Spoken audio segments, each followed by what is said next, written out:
What's up, guys? Jake here, and welcome back to Stay People Democrats People Republic of Korea.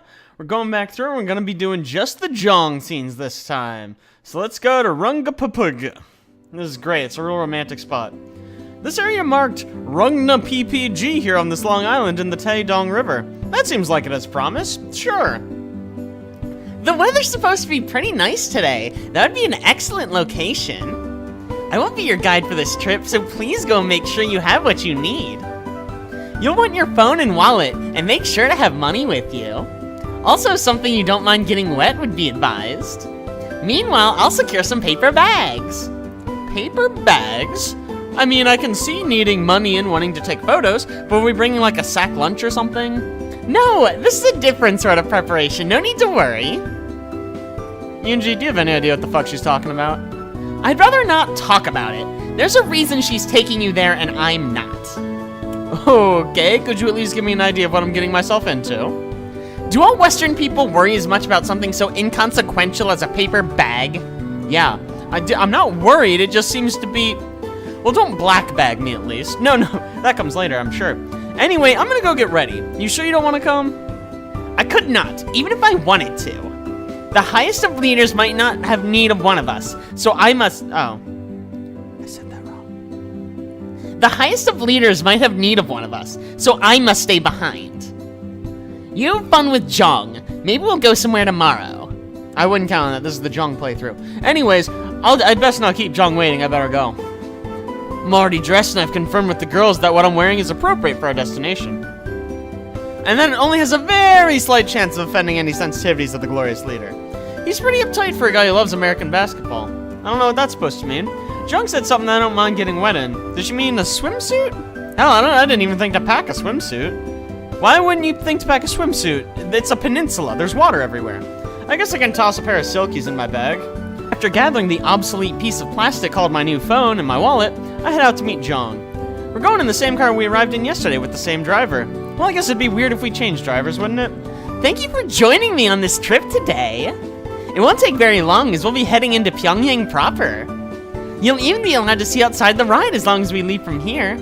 As soon as we leave from here, whatever. Well, that's a bit of a relief. I hate not seeing where I'm going. Especially after that hazing incident back in Boot. I don't think our company's allowed back in San Diego after what our superior officers did to us at MCRD. I don't know what that means. Like it was my fault the drill sergeant didn't know I slept commando. Anyway, I was afraid you and Yunchi would get annoyed with me just staring at you the whole time we take the car. You were staring at us? I couldn't tell. There wasn't much else to look at with the windows covered and that driver in the middle of the seats. Divider in the middle of the seats, not the driver. Not that you're bad to look at. You look nice today. Good save. Way to save it, dude. You look red. Are you sure you're feeling well? Of course. It's nothing. Seriously, don't worry about it. Well, if you say so. Man, classic Jeong Liquor 71. She totally knows I was checking her out now. No, this isn't a date. There's no reason to get psyched out. Let's just be chill. Today's just a casual, totally normal trip, alone, with a really pretty girl. Oh man, this is totally a date. Anyway, logic time. Truth. I stated that she looked nice. Also true. Jeong merely asked if I was well so I didn't interrupt our day. True. I'm freaking out for nothing right now. Conclusion. Jeong thinks I'm an idiot. Correction, I am an idiot. Sorry, I'm really not good at these sort of situations. That's okay. I think I understand. You are, as they say, inexperienced with the ladies. Wait, did Jeong just... Before I can say anything else, the car hits a bump.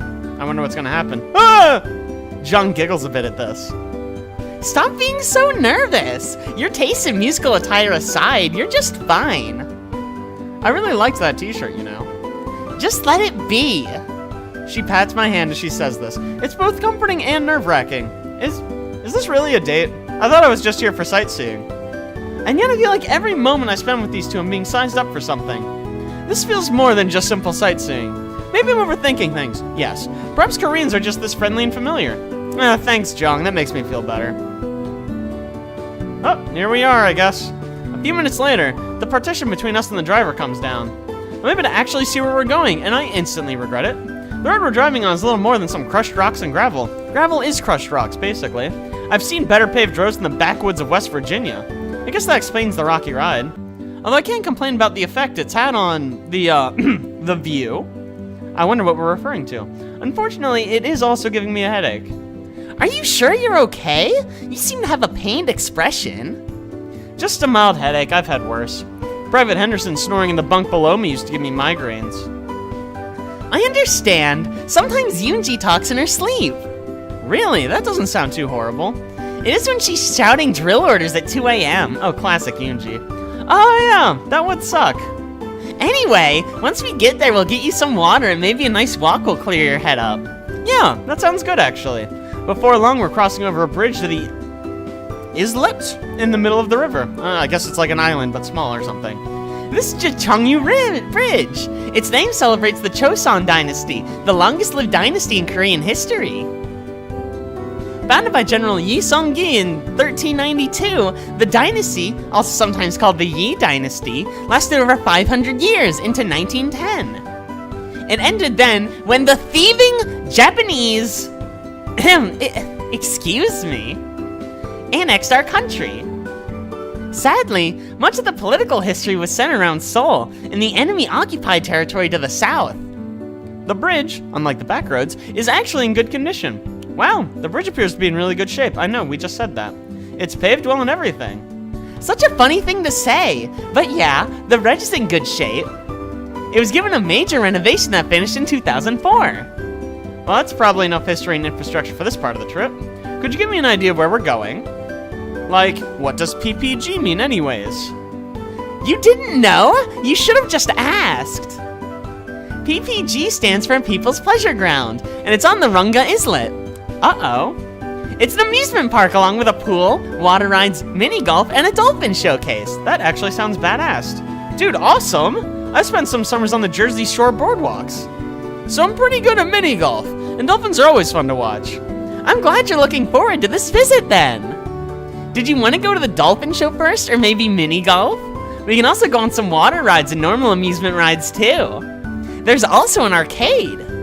I think we'll be able to do a lot of those. Let's start with the dolphin show though. Okay, I love dolphins. They're so cute and they remind me of Glorious Leader. Okay, let's go to the show then. Wow, look at this. There's no dolphins. We step out of the car and Jeong leads us to a rather modern-looking aquatic building. It reminds me a lot of Sea Planet back home in the States. It appears Jeong wants a close-up view of the action, so she takes my hand and leads us to the very front row. Uh-oh, we're gonna get drenched. You do know that by sitting here, we're almost guaranteed to get splashed on repeatedly, right? Of course! We're lucky it's not too crowded today. Sitting up front is refreshing, and can actually come close to having a second bath if the dolphins are lively enough. It's then that I recall Yoonji's jab at me about using up the water rations this morning. Well, damn it, now I just feel guilty. There's gotta be a better way of getting a bath than this. Well, we can go swimming in the pools. I think they changed the chlorine recently. So that would have the added bonus of getting some disinfectant on any small cuts we have. Well, of course, because swimming is clearly an essential function of proper wound hygiene. Now you're just being mean.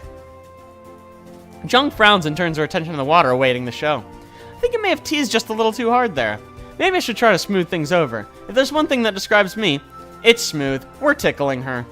I think I need to do something more than just a simple apology here. Jeong seems to be comfortable with grabbing my hand and leading me around. This is gonna go so bad. Huh. You know, I think I saw somewhere that tickling was something people still do here. Maybe that'll lighten her mood. Or she'll slug me. But hey, that's progress too, I guess. Hey, wait, what are you... Stop that! I'm so ticklish, no! You know, some people in the audience are staring at me. I don't know why. That's really weird. At least I got Jeong laughing. You probably shouldn't have done that. Are you angry? Not really, it's just, well, you're not Korean. Wow, racist? Yeah, I mean, I guess I am the whitest person here since... Well, I got in trouble for finishing that sentence when I was stationed in Fulda, huh? What the fuck is Fulda? Presumably it's a place with not a lot of white people. But it got you to smile, so fuck it, I don't really care. You like my smile that much? Stop blushing, idiot, play it cool. You've got a really pretty mouth. Nailed it, 10 out of 10, we really did good work. thanks? Damn it! Why do I suck so much at complimenting girls? Hey, you know, I think the trainers are coming out at this completely unplanned opportune time. Let's stop talking about me, so they don't follow up on a stupid statement with an even stupider one. Even though I think I just did anyways, I'm gonna stop talking now. Damn it, fuck, shit, balls. You're kind of cute in, like, an awkward way. Relax, I don't bite much. The trainers come out with buckets full of fish. Not long after, a parade of dolphins swims out into the main viewing area. They look pretty healthy. Actually, they look better fed than most of the trainers. Aren't they a sight to see? Yeah, really. They're so scrawny I can see their rib cages. I think we're talking about the dolphins. Pardon? I'm not sure what you mean. You can't tell just by looking at them? They don't look like they're eating properly at all. It's a miracle they don't faint into the water on the spot. I don't understand. They appear healthy to me. And so majestic as they move through the water. It's breathtaking, this spectacle. More like a heartbreaking spectacle. And there they are, just handing perfectly good fish to the trained animals, while they themselves probably barely get enough food for breakfast. Wait a minute, are you talking about the trainers?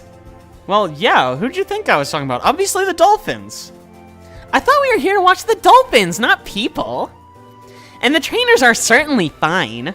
It's been documented on the news how the glorious leader makes sure they're kept strong enough to train the dolphins properly. Far be it from me to argue with your leader. Glorious leader. Your glorious leader. But I seriously think the trainers aren't getting proper nutrition. Hey, that dolphin's about to jump through 5 hoops. She diverts my attention elsewhere. Maybe it's for the best. Probably. Her devotion as glorious leader seems to border on fanatical at times. You know, I should probably be careful when talking about him. Good call, guy. Wonderful! It cleared all 5 hoops and barely made a splash. Yeah, that was an Olympic level entry made there. I wish I could make such little splashes when I dive. You just no problem making hardly any splash. I never realized you were a diver. Oh yes, I was trained in both diving and gymnastics at a young age. I was really good at gymnastics. I was great at the floor routine. But around the time of my 15th birthday, my coach handed me a hoop ball and ribbon. She then directed me to the rhythmic gymnastics coach. I asked her why, and she only muttered something about tracts of land and pushed me along. Is that a Monty Python and the Holy Grail joke? I think it is. I never really understood that. Well, damn it, I know exactly what her coach meant by that. I really hope she didn't notice the goofy grin on my face. Don't look oh man, her coach was definitely right. What's so funny? Do you understand what she meant? Shit, she saw. Well, I mean, yeah, kind of, a little bit. It comes from an old British comedy movie. A medieval father's trying to arrange a marriage for his son with a girl. As part of her positives, he tells his son she has huge... Well, you know. I don't understand. It's a polite way of saying the girl is blessed with excessive charms. No, I still don't understand. It means you...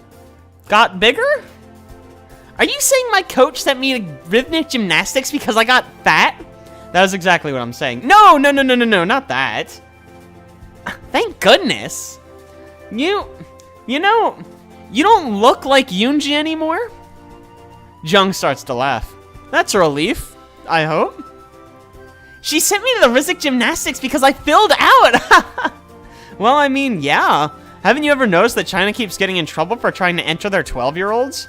Which is why our glorious nation won every gold last summer, and China only went home with silvers. That's the thing that happened. Ah, that is what they say, don't they? All this time, I thought she hated me. But it was my body that robbed me of my chance to be on the gymnastic team.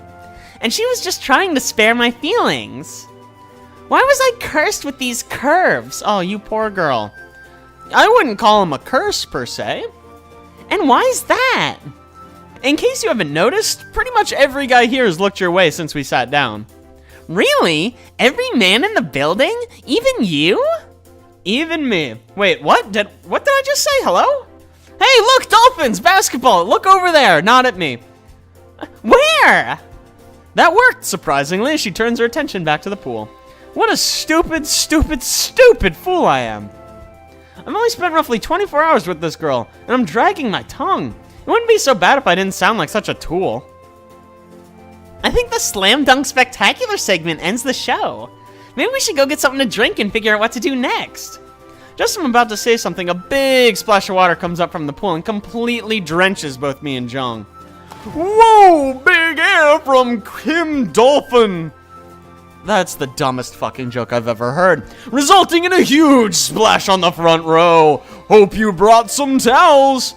Well, I guess this was bound to happen since we're sitting in the front row. Yeah, very refreshing, isn't it? Man, she looks very dry considering that just happened. I mean, that's one word for it. After a few more dolphins proceed to use their snouts to dunk balls through hoops, and subsequently drenching me, Jeong, and some other people in the front row again before the show ends. Let's go for a walk around the concourse to dry off. Maybe you'll see something you want to do as we go. I mean, sounds like a plan to me. Man, this has a lot of backgrounds, huh? We walk outside in the bright, relatively warm day, and we make our way around the concourse. We come upon a rather large crowd.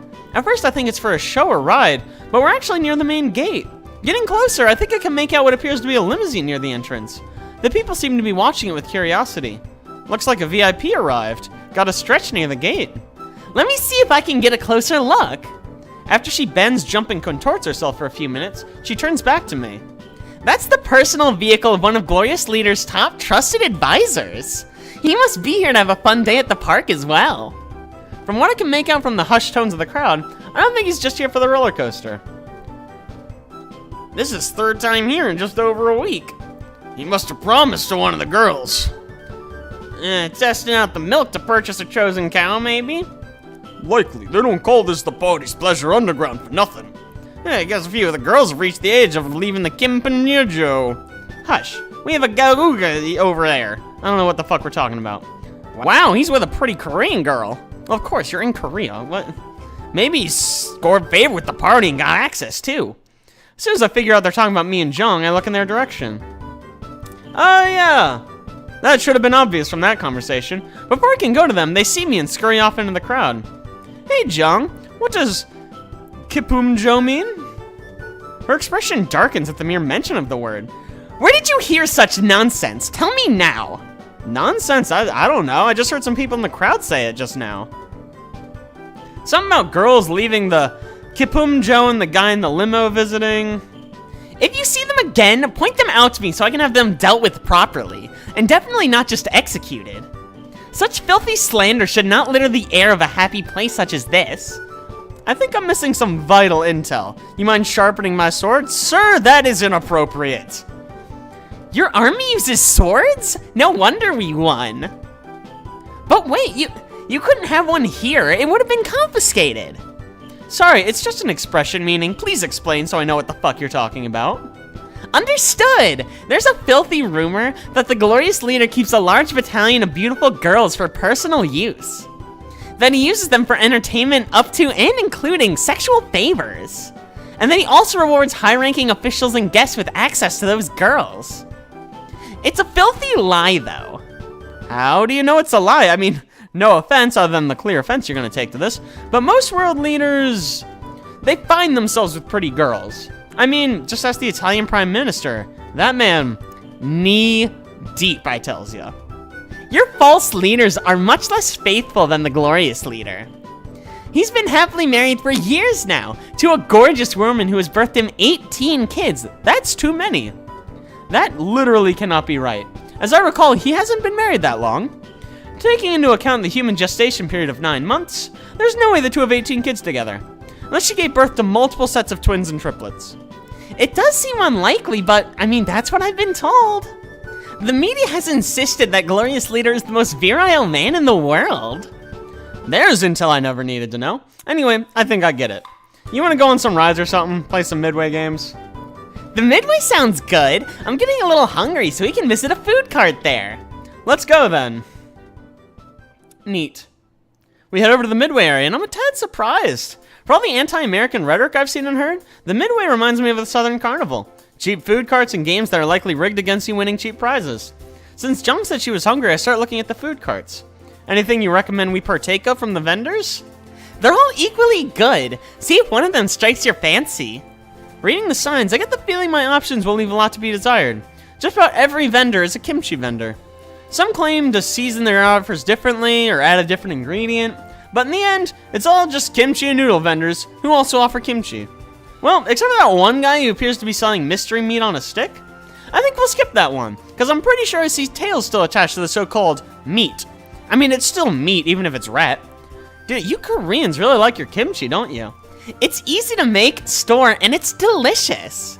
I believe the vendor over there has the best kimchi here if you care for some. When in Rome, do as the Romans do. Silly, we're in Pyongyang. When in Pyongyang, eat kimchi. She giggles as we walk over to the vendor she pointed out. I let her walk up and order first, then I place mine. How do I keep doing this?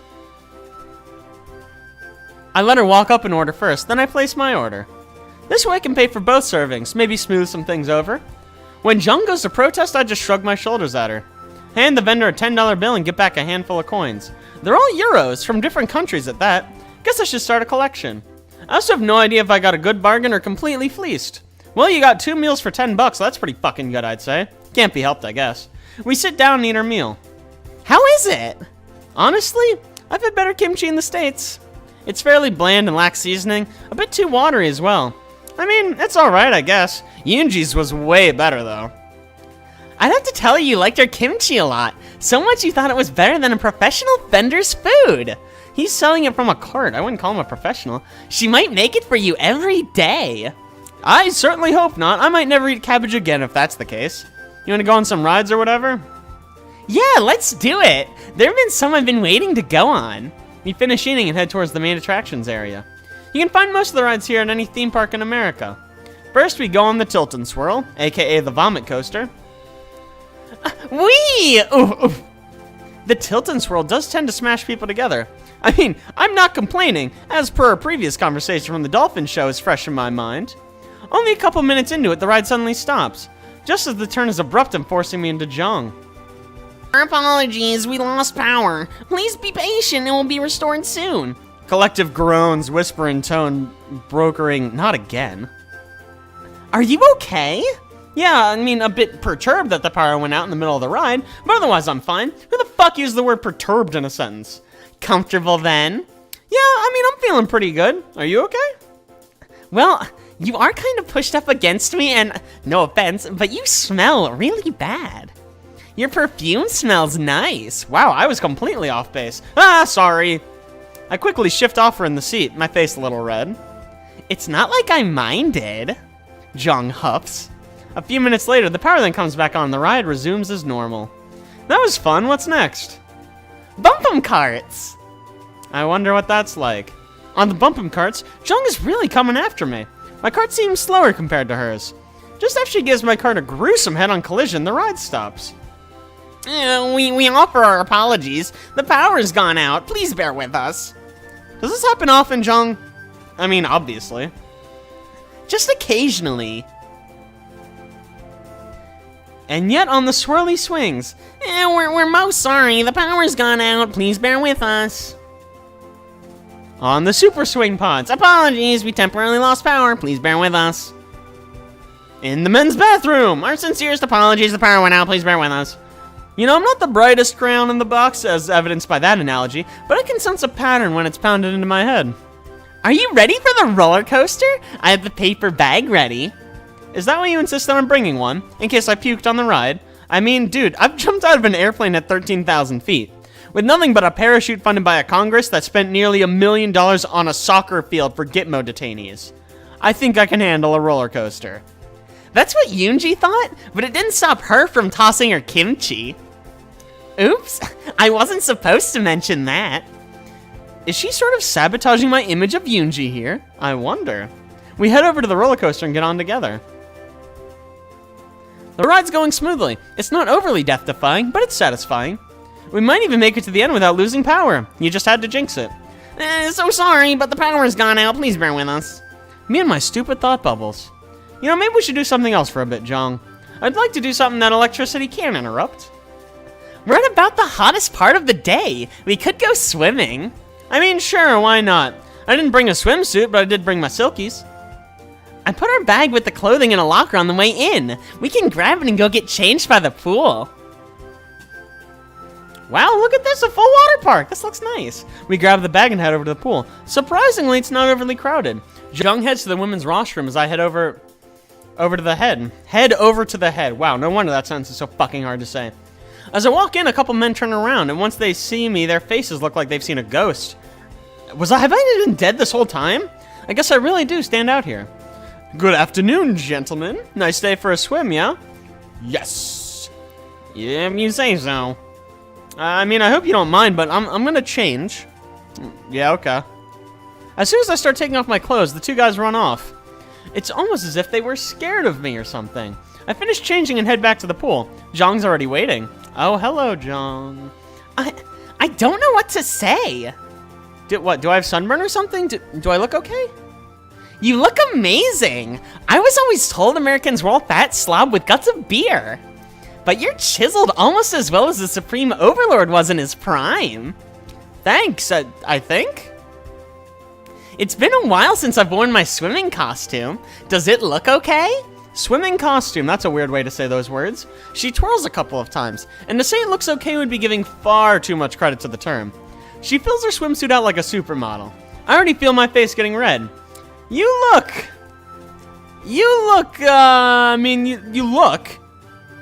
It's that bad? You look perfect, like literally perfect, though. Flatterer. She heads off to the diving board and quickly dives in gracefully. Oh my goodness, here we are. What is this angle? What is happening? Despite her earlier protest, she actually doesn't make that much of a splash getting into the water. I follow up behind her and attempt to do a jackknife. However, that plan goes awry when I'm suddenly reminded that I've never taken formal diving lessons in my life. I do a total belly flop into the pool, splashing everyone in a 5-foot radius. In pain, I crawl out of the pool and sit on the edge. A few moments later, Jeong pulls herself out too with a worried look on her face. I meant to do that. Are you okay? You went right in on your stomach. It stings a little, but otherwise I'm fine. Oh my god, your stomach, it's all red. She runs her hand over my abdomen, and again, my face is flushed red. When we're done, make sure to see me, and I'll see about getting something for that. We swim for a while before finally deciding to get out and head to the midway again. Back on the midway, I decided to look at all the games being offered. They're pretty typical. The darts game features pictures of foreign leaders on them. I recognize the President of the USA, as well as the Prime Minister of Great Britain. Over at the basketball toss, the background has a huge picture of the glorious leader. Sitting next to him is a basketball legend from the States. And then I spot what I want next to that game. Here we go, Jeong. This one's right up my alley. Super Sniper? I don't think anyone has ever won that game. Break open the history book then, because it's gonna need an update. Super Sniper involves hitting 5 targets with your single-shot pellet rifle. Of course, the gun is modified against you. It's just a matter of figuring out how. And over some cash, I'm given my rifle, already loaded. Inspecting the barrel, I note how the rifling's been tampered with to throw off the shot in a certain direction. With that knowledge in mind, it's a simple matter of compensating my aim. A couple minutes later, all 5 targets have been knocked down, and I have a game booth operator standing agape. That was amazing. With how you were aiming, I thought you'd miss terribly. I think the booth operator is asking you to pick your prize. The prizes are pretty lame. They consist of a line of plush bears popular in the 80s for being colorful and has symbols on their tummies. However, these look like knockoffs made in Mexico or China. Too bad. Originals on the internet sell for 20 times their original value. Obviously, I'm going to give it to Jeong, so what should I take? The one that looks the best are a green one with a 4-leaf clover and a blue one with a crescent moon. Obviously the crescent moon, hello.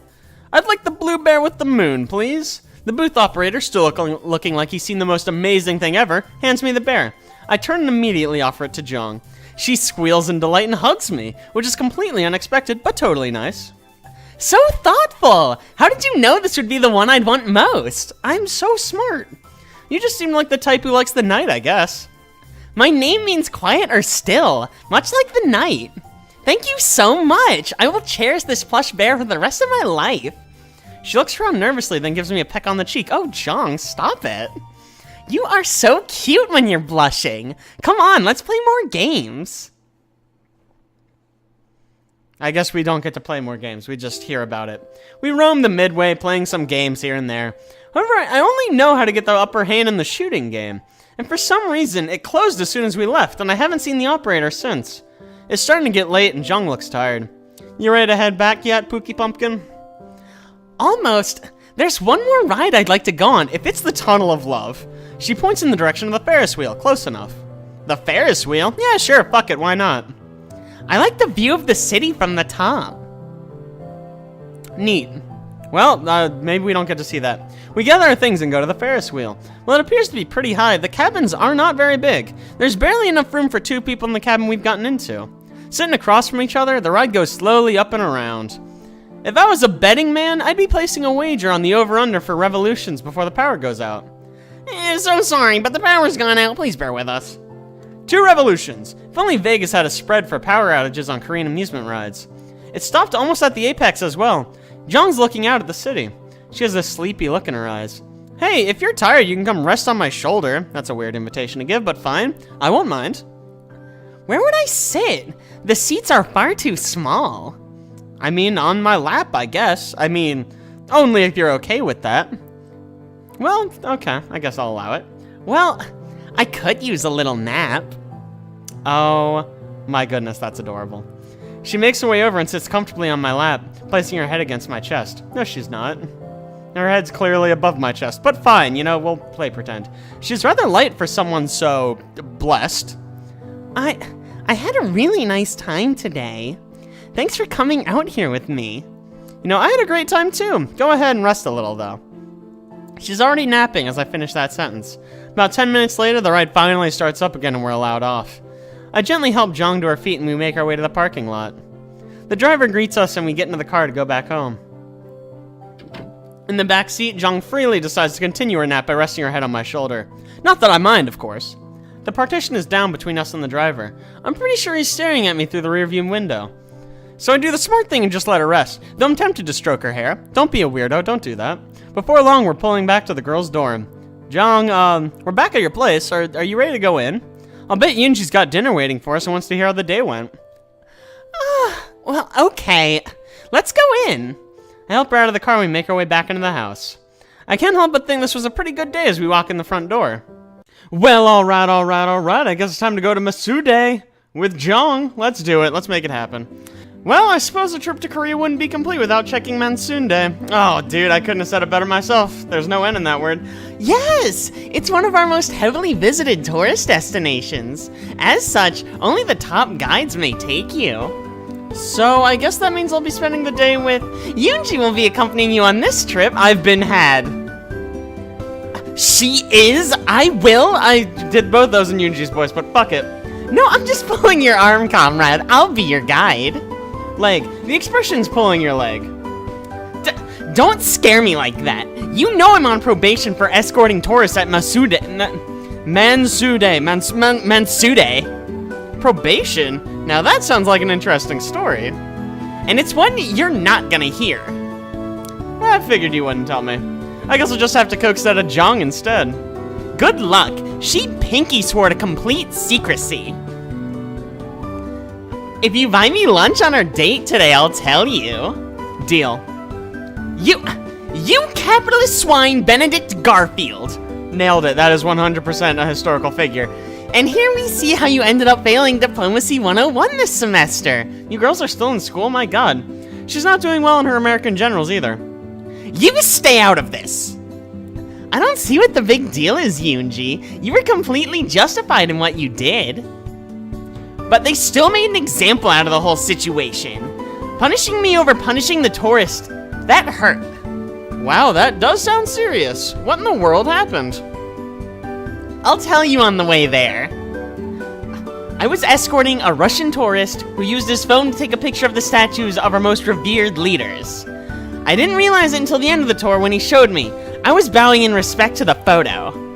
I mean, that doesn't sound too bad until you remember that they wear super short skirts. Not only did he get a shot of my skirt tucked into my unmentionables, he also didn't get the entirety of both statues in the shot. The nerve! I swiped his phone and stomped on it. They gave me probation. Now you don't have to buy Jeong lunch, so nyeh. You really are such a child at times, Yoonji. Oh, don't worry about it. I'm sure there are other Yoonji stories you can swap me for lunch. I hate you both. Just go already. Go on your date. Have fun. I'll be here with my pity celebration.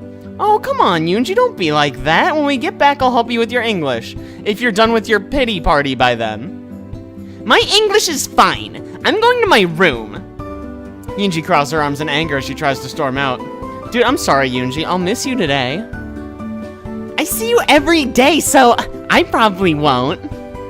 I thought you were the sweet one. What's with all the jabs today? Military secret. You'll understand next year. Part of your training involves teasing your sister. Teasing friends in general. It's the best way to gain people's confidence so you can manipulate them into giving up state secrets. Okay, neat. Well, that and womanly charms. Womanly charms. There's multiple women in these charms. But enough about work. Let's get ready. Now, I'm beginning to feel extremely uncomfortable for some reason. Then you should change into some comfortable clothes. It's gonna be fairly warm today. Meanwhile, you'll be dressed in full uniform, making me feel even more out of place. Yeah, that's the rule for tour guides. Be in full dress whenever you're on duty. I brought my Marine Corps moto t-shirt. I could wear that. You could, if you like the idea of running from the local authorities all day. I mean, that does sound like fun. I'd get good exercise. I know, low profile. I wonder what you'd look like in one of our uniforms. The outfit for the men's a little plain, which would go perfect with your personality. Wow, bitch! Don't be a rude boy. And here I thought I won you over with my sharp wit and winning smile. Don't let her fool you. She's totally smitten with you. Is that a fact, Yoonji? Wait, what? Hold on. It's not like Jeong's the one who's always writing about you in her diary. How sweet you are, how cute you are, how she wants to kiss. In a flash, Jeong has Yoonji in a headlock and is dragging her back to the bedroom. Yoonji's wailing the whole way. A few short moments later, Jeong is back in the living room with her slightly too friendly smile. At this rate, we'll be here all day. Follow me. You can get changed in your outdoor clothes so we can go. I do know where the bedroom is. You don't have to lead me everywhere. Wait, unless you plan on changing me too. A tempting offer, but not while Yoonji's around. She might get angry. I don't see why. I mean, it doesn't seem like she's taken that great an interest in me. Most of the time, she just insults me. I see the rumors about American men being clueless about women holds true. Anyway, get ready. The trolley bus will be here soon. She leaves me to get ready herself. Well, nothing left to do but get dressed. I'm not sure what's up with these two, but it seems more and more like they're competing over me. Wow, sharp intellect on this one. Here I thought I was just gonna be touring with some military buds. Now I've got two girls fighting over who gets to go out with me. I mean, it could be worse. It's not like I was the most in-demand guy back home. Goddamn boot lieutenants with all their bling. There's a sentence I've never heard before. Huh. I remember that one stupid second lieutenant we had in Hawaii. That dude was an idiot, yet he kept getting award after award. We used to call him the Bling Führer behind his back. Huh. Good times. Real classy fucking nickname there, guy. Anyway, this vacation would be so much better if I weren't constantly being spied on by those two. Still, they're both pretty damned cute. After tossing on a pair of jeans and a plain t-shirt, I grab my wallet and phone and step out. As expected, Jeong's in full dress uniform. Yoonji's nowhere to be found. That's a little suspicious. I guess Yoonji didn't want to see us off then. She's a little busy in her room, blowing off some steam. I mean masturbating. She's jerking it right now. Anyway, the trolley bus will be here in a minute, so let's just wait outside. Good times, yay. Jeong doesn't even wait for my reply. She grabs my hand and leads me out the door. As she said, the trolley bus is just about to pull up to the door. I wonder how she managed to get the tram to get her service at the door. She pulls me up and leads me all the way to the back. No one else is even aboard yet. I apologize. Our regular driver's out sick today, so we'll be on this tram today. It may take a little longer than usual to arrive, though. I mean, that's okay. We can just chill and check out the view then. Looking at the trolley bus, I see why it'll take longer. This clunker's been around since the 70s, and from the looks of it, the bus was made in some Soviet bloc country. I think the markings on some of the equipment making up the trolley bus are in Czech. Maybe Hungarian? Well, whatever country produced it, by all rights it should be rusting in a scrapyard back there. Instead, it appears to be part of the Korean mass transit system. As it moves, I can hear the engine creak and grumble under the weight of 50 years of abuse. Seriously, I think I saw a guy on a bicycle pass us, and he was pretty chubby. You know, that's the first fat person I've seen in the entire country. Well, except the big man himself. Watch yourself there, buddy. They'll kill you for that. My thoughts are interrupted as I feel something lightly fall on my shoulder. It appears Jeong, tired from fighting with Yoonji, has liberally made use of my shoulder as a pillow. Not that I mind. I could get used to this, Jeong asleep on my shoulder. The looks I'm getting from some of the other people who have filtered onto this bus over the last hour are weirding me out, though. You know, that really is the worst part.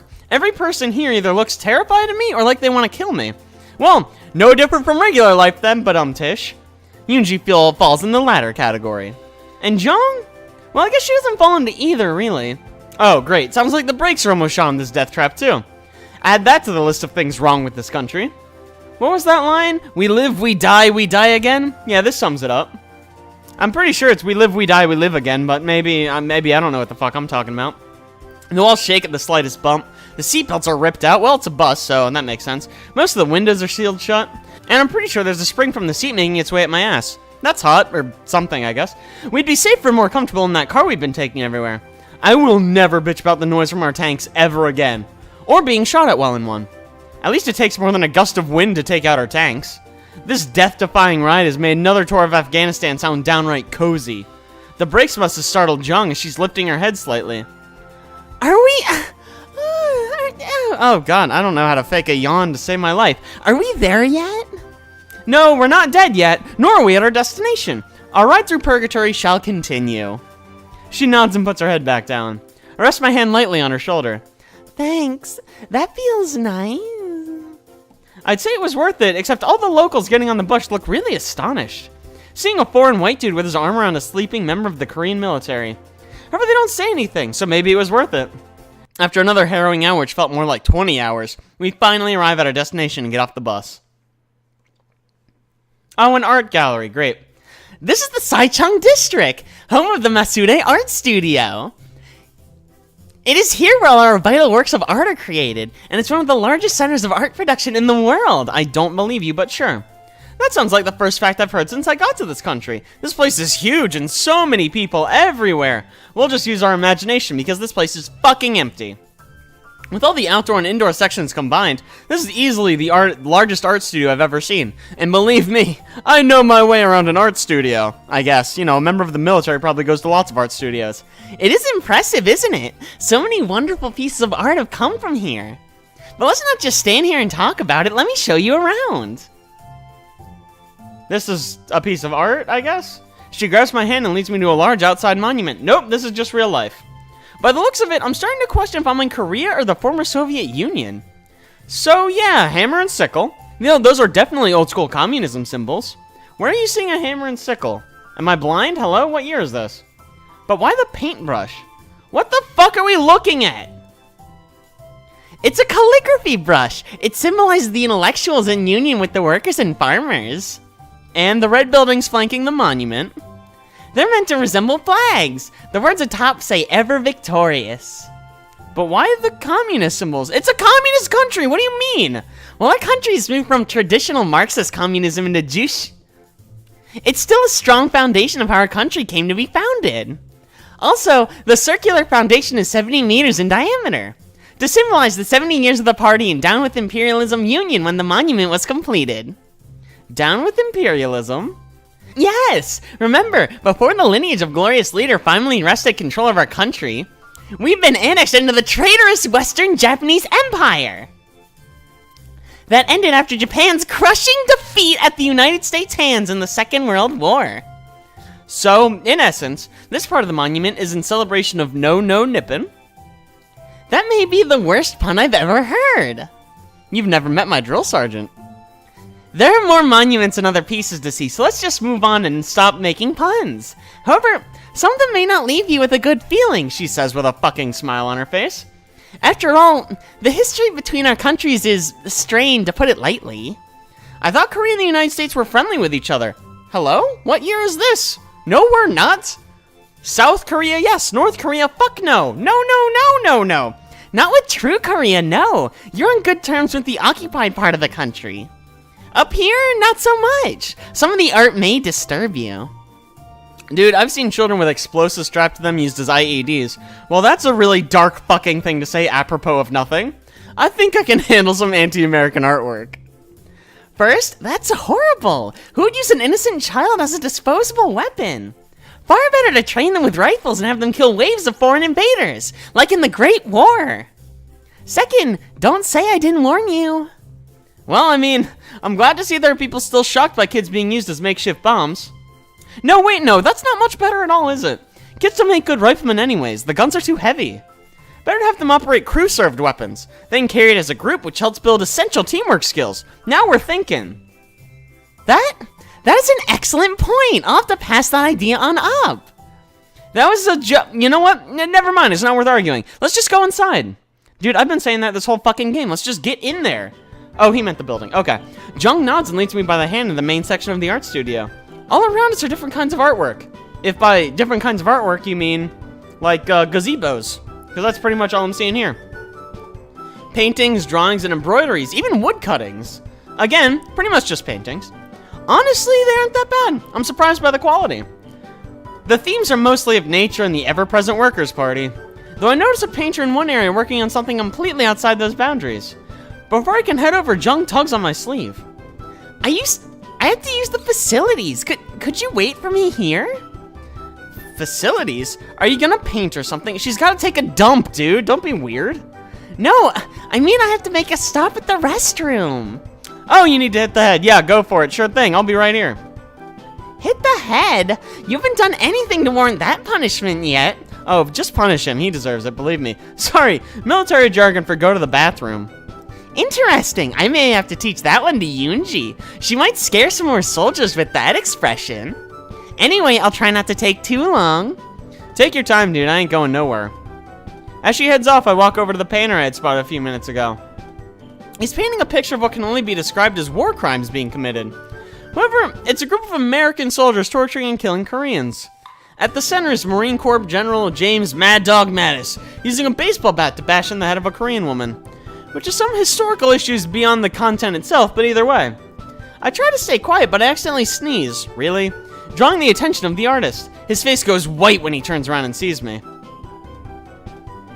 Oh, we have to speak softly. We'll calm him down. Maybe if I speak softly and show I have no stick, this guy might calm down a little. I keep my arms low and show open palms to him as I begin to speak. Hello, sir. Don't mind me. I'm just touring the art complex. Your work is very vivid. You have a lot of imagination. I smile, hoping I've alleviated his initial fears. Security! Security! Help! Oh, God! Well, this isn't going to be a dignified way to die. Wait, how do you know I'm an American and not French or Canadian or something? Damn it! I have no choice but to just stand here as two armed guards rush right up to me. Well, this is going well. Hands up, American pig dog! No sudden movements either. I slowly raise my hands behind my head and walk towards the guards as instructed. The first guard continues to hold his rifle at me while motioning to the other guard to frisk me. I'm tempted to make a joke about copping a feel on the first date, but I seriously don't think those made for very good last words. The guard quickly pats me down and relieves me of the meager possessions from my pocket, then heads back to the first guard. Not much on him, sir. Just a wallet with mostly American money, a tin of breath mints, and a really crappy flip phone even my mother would be embarrassed to use. In other words, a damn tourist. This is the 5th time he's freaked over a tourist this month. Hi, Ji-Wong. We told you to stop freaking out over every American that comes near you. The artist, Han Ji-Wong, turns back to his evil easel sheepishly without uttering another word to me. Unfortunately, the guards have more to say. I just wish they'd lower their weapons while doing so. Man, I really wish I had eyes. No wonder this isn't going super good.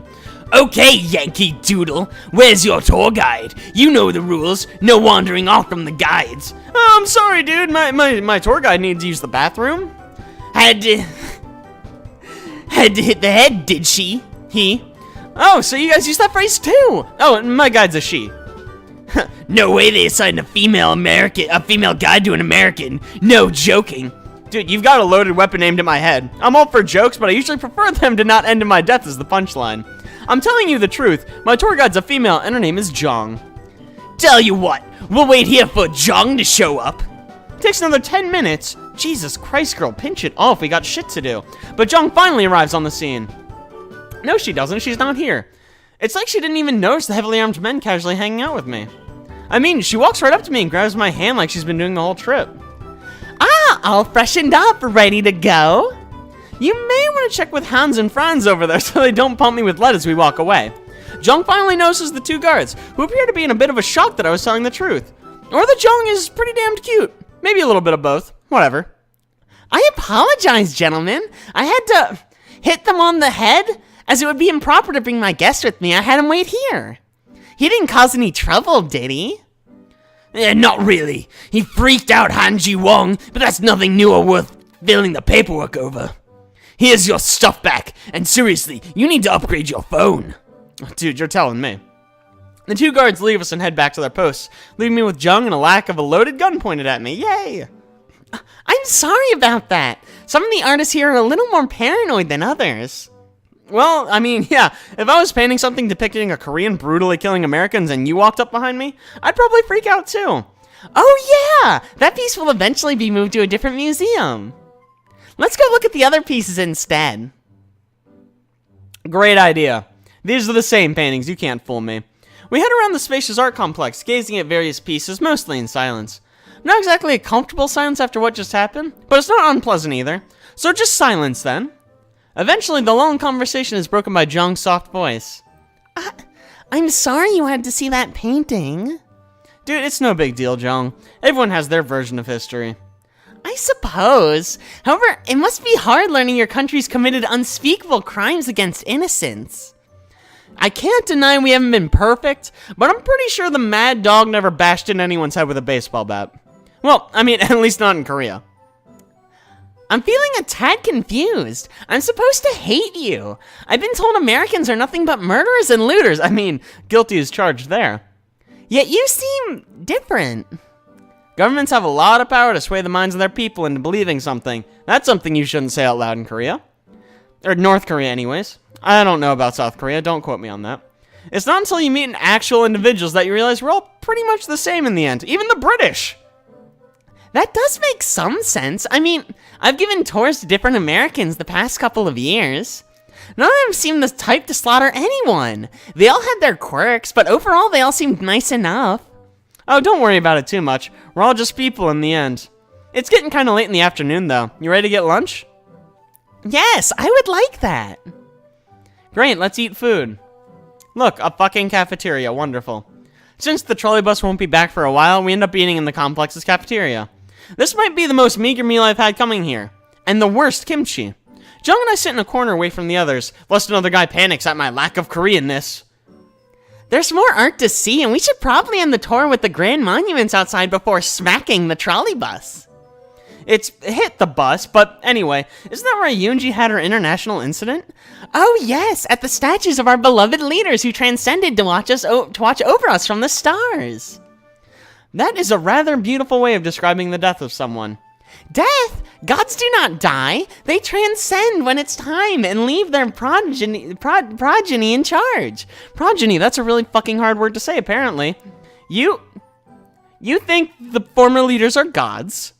Not at all. They're not former leaders. They just guide us in a transcended state. Obviously. Right, so how about this kimchi, though, yeah? Yoonji's is way better, am I right, or am I right? Jeong appears lost in reverent thought about the dead leaders. Maybe that's for the best. The roll of silence is interrupted as a bowl clangs to the ground. Looking over, I see a middle-aged lady who's unfortunately dropped her kimchi. The poor woman appears to be on the verge of tears as she uses her own shirt to mop up the mess. Oh, a lady. Couldn't they get her a mop or something? No, the rule for wasting food is one must clean it up with their own cloth. Well, they at least give her another bowl of food. Seriously, I can see her ribs through that shirt. No, each person's only allowed one bowl. She'll have to wait until she gets home to eat. That does not seem fair, dude. Even the drill instructors weren't that cruel in boot camp.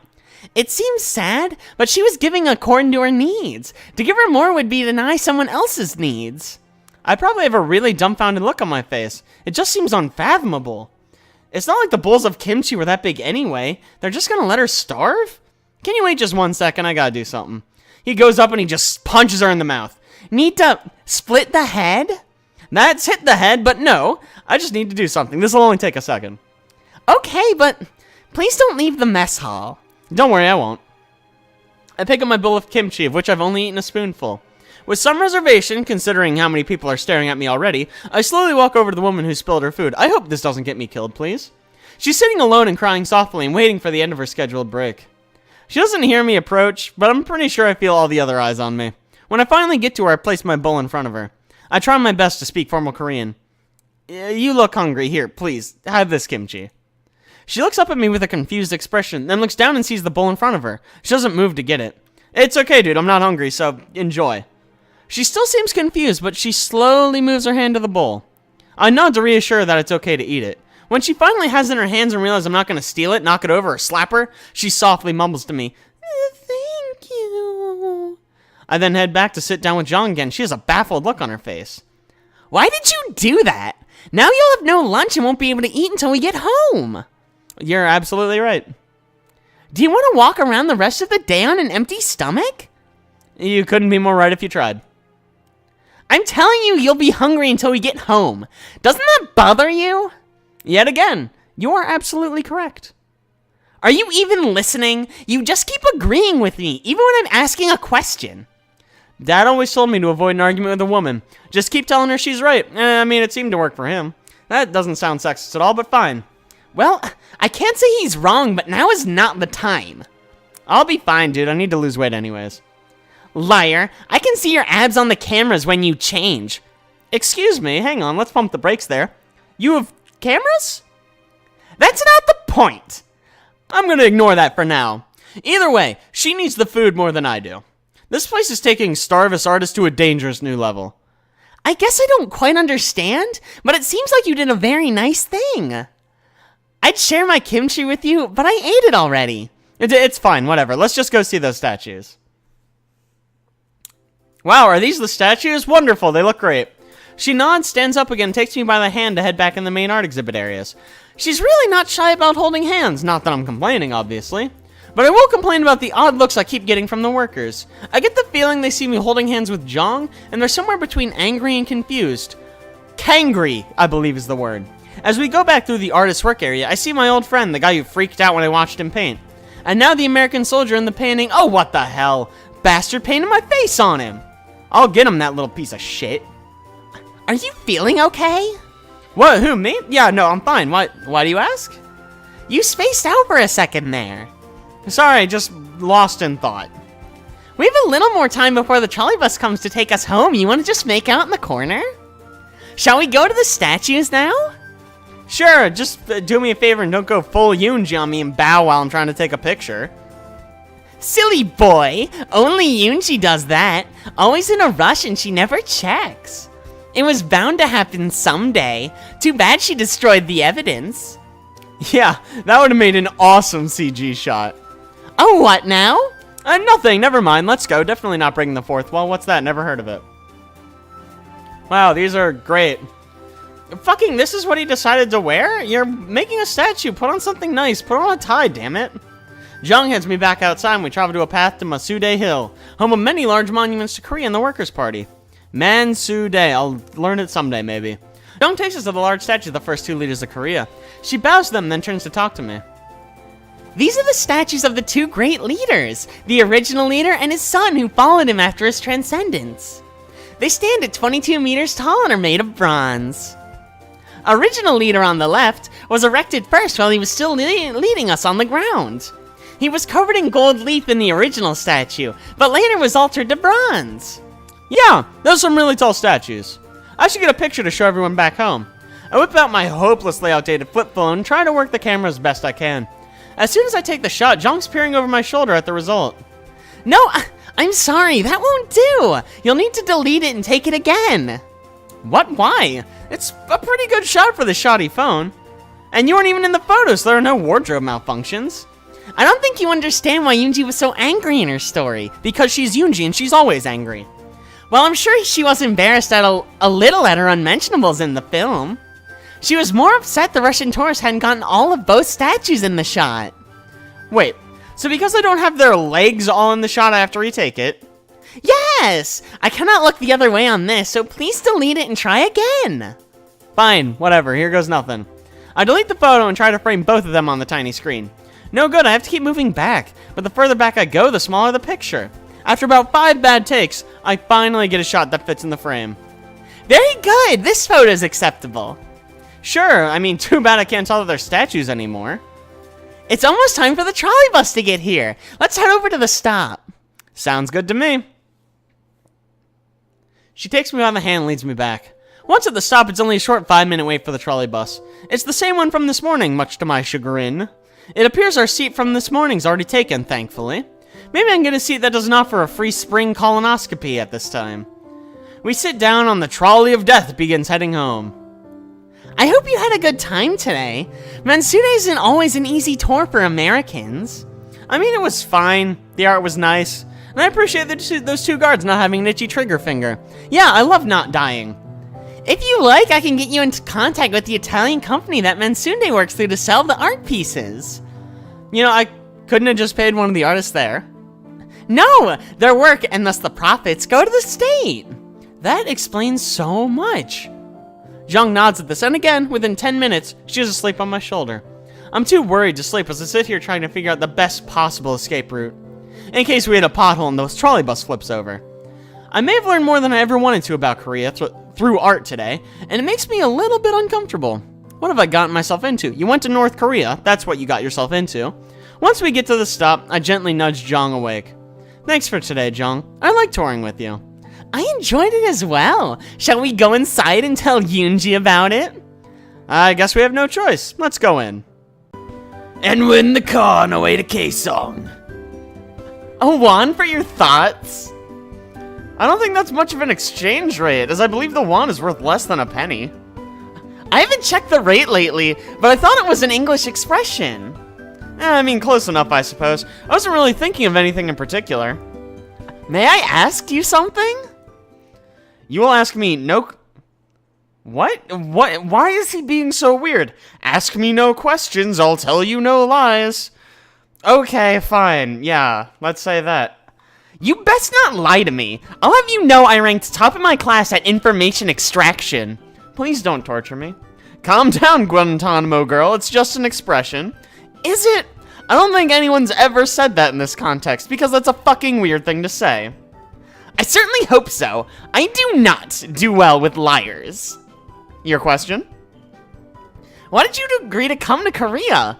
I know we had some nice conversation in our letters, but we had no real hope of you visiting. Well, you know, I figured it might be fun to see a new country, especially one like North Korea. I mean, one thing's for sure, there's not really another country like it, so there's that. I've spent the better part of my past few years between a couple deserts. I thought maybe Korea would be a nice change. Was there any other reason? I mean, considering I thought you and Yoonji were dudes, I figured we'd go out drinking. You had me at drinking, let's go. Maybe play wingman for each other as we tried to score girls. Oh, wow, classy. So you admit you wanted to pick up women in Korea? Well, I mean, I did say I'd tell you no lies. Of course I did. Most guys think about going out somewhere and picking up women. It's not really a secret. I just wasn't expecting to get picked up myself. Is it so bad that you're staying with us and you aren't able to go out to the town and find women? No, I mean, of course not. I mean, I wasn't expecting it at all, but I'm having fun. Plus, I don't even have to put any effort into picking up women, since they've already picked me up. Convenient. Are you implying we're trying to pick you up? Yeah, that's exactly what I implied. Huh, I mean, maybe I'm getting a little ahead of myself. You do have a certain appeal, I'll admit, but I'm not sure why. Yeah, I'm not really either. There's not really anything attractive about this guy. Maybe your mere presence is the cause. Like, you came to our country and everything started revolving around you. Maybe. I mean, I do feel like I'm being watched constantly, so there's that. I have no idea what you're talking about. We certainly don't have CCTV working in our humble little home. Of course not. I mean, I didn't mean it like that, but now I'm gonna search my entire room when we get back from this outing. You won't find any candy. Yeah, that's it. Yoonji's the one who hides candy, not me. Maybe we should talk about something else. Something that doesn't make me think I'm being monitored 24/7. Although, I am being monitored 24/7. Make no doubt about that. Well, it certainly can't be 24/7, since we have regular power outages and Yoonji hasn't fixed that generator yet. Huh, good one. So, what is there to do at Kaesong? Kaesong was the capital area of the Korean peninsula, though it was called Songdo during the dynasty periods. There's a lot of tombs to those ancient kings, but you can't reach most of them. There are museums, however, as well as some temples. Due to its location near the occupied Korean territory, it also has a joint light industrial park. Though most of the workers are from true Korea. Wouldn't that be a bit awkward, working with people from over a heavily patrolled border who go back to a different lifestyle? I do not know, but I guess it would seem to make for a very silent working environment. Probably so. Anyway, is there any particular place you think we should go visit? The Old South Gate at Namdaman would be an ideal place to start. It would likely remind you of typical East Asian structures you associate with the region. There's also, oh god, wow.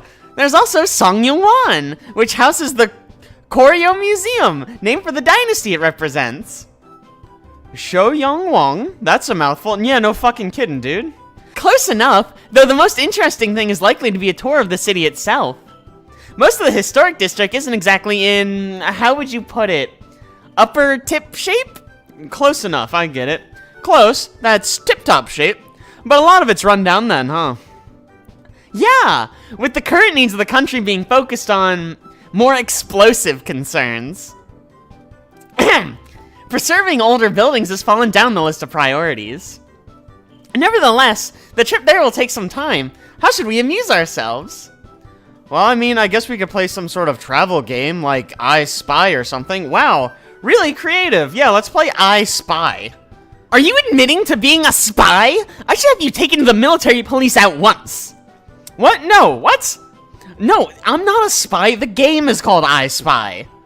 You pick an object and say, I spy with my little eye something, and you give a hint. Usually a color. Are you making fun of my eyes now? My eyes are hardly little. Yeah, you fucking tell him, Jeong. Don't take any of his bullshit.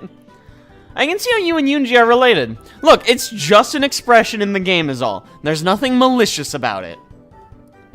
Maybe not. Okay, I'll go first. I spy with my little eye something black. The car? No, not the car. The fragments of pavement you pass off as road? No, and it'll be fixed in the future. Something black, something black. The driver's hair? Hey, Jeong, was I right? Oh. Looks like something black was the back of her eyelids, or the darkness they produce. Guess she was still tired, or maybe car rides do that to her. Really? She fell asleep? Is this how every car ride's gonna go? Man, I remember good old Private Daly. 5 minutes into a ride and he'd be out cold. Of course, we always made sure to mark him up with a black marker. The extra laps were worth the look on his face when the Sarge would get to him in rank. The road may suck ass, but the view isn't so bad once you get out of civilization and into the woods. Just hope the car doesn't break down, because I highly doubt there are any repair shops out here. That's one thing I miss about the US. You couldn't walk 5 feet without tripping over a gas station or a mechanic. Out here, if we broke down, I think the only thing we'd see would be bears. Or maybe Korean army members hunting bears, or hunting tourists to feed to bears. Glorious leader. Invented karate, martial arts. You know what? I'm sure he did. Good shit. I think the only exercise the glorious leader gets is the 15 feet he has to walk down the buffet table. Hey-o, fucking got him. Take that, Kim Jong-un. Good glorious leader prefers family-style meals. Please stop reading my thought boxes, or I'll be forced to think of things you might not want to see. Why would you say the creepiest thing imaginable? Already know your favorite things. Yes, they're real. If I let you use my lap as a pillow, will you go back to sleep and stop reading my thoughts? Deal. Jeong puts her head in my lap and I gently stroke her hair. It's really silky. I have to admit, it's nice to be the one being pursued instead of chasing the girls for once. With Jeong asleep, there's not much else to do. I'm not tired, so I don't really want to go to sleep, but I don't want to wake up Jeong by playing the radio. And the scenery out the window is pretty, but also not that varied. That leaves one option. How long have you been the driver for the two ladies? Sorry, dude, just trying to make conversation. Jeong's asleep and you're the only other person in the car. Good shit, good stuff. I see, the strong silent type. I can respect that. Well, this has been a good talk. I'll be here if you need me, dude. That didn't exactly pass much time. I suppose I could sleep, but that seems to be such a cheap way of passing time. Like an easy out for a lazy visual novel writer. Screw it, this scene is long enough, I'm going to sleep. Dope. Cool, good shit. Wake up, we're here! Well, that was kind of refreshing. Though I think my legs fell asleep. Your lap was passably comfortable. I may require the use of it again for the ride home. You have a funny way of asking to sleep on my lap again. I wasn't asking. I surrender? Yay! Now on to K-Song. Oh wow, this actually looks pretty nice. We step out of the car and I'm immediately greeted by a large wooden gate. It's actually pretty massive, and towers over all the other things nearby. I had the driver take us to the K-Song Namdunumum, which is the south gate to the old walled city of K-Song, and the only citadel gate to have survived to the present day. It's really well preserved for being centuries old. I'm impressed. While the base is original, the wooden pavilion is not.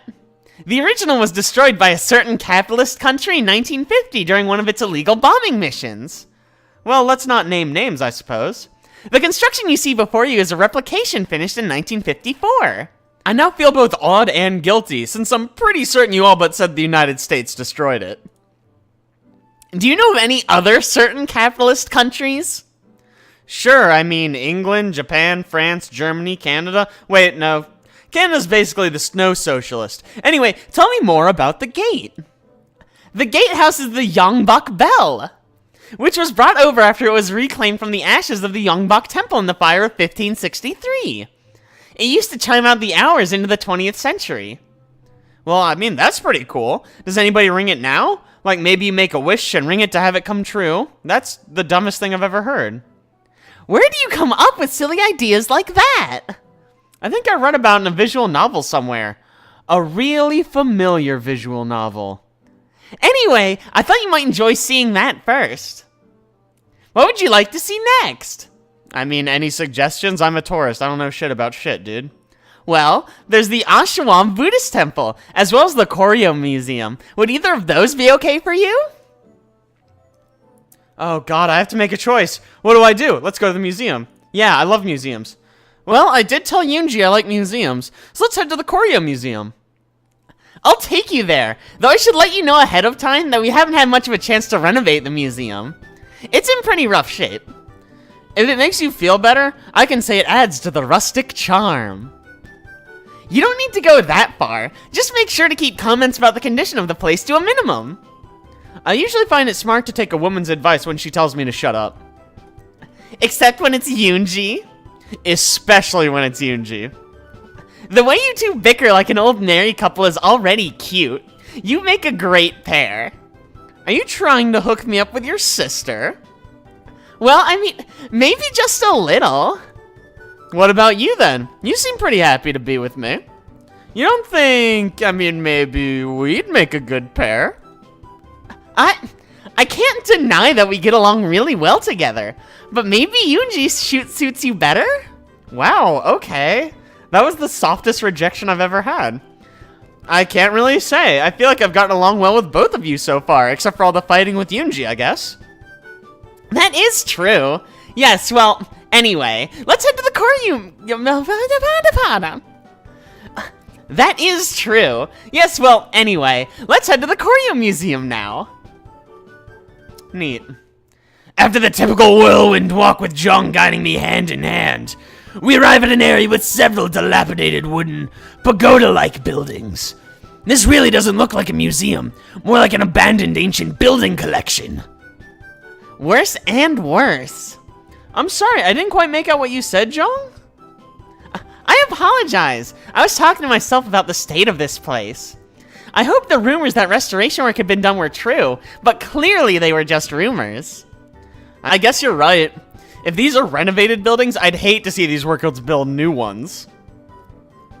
Please watch what you say about the workers of Korea, though I am angered at the lack of care for our heritage.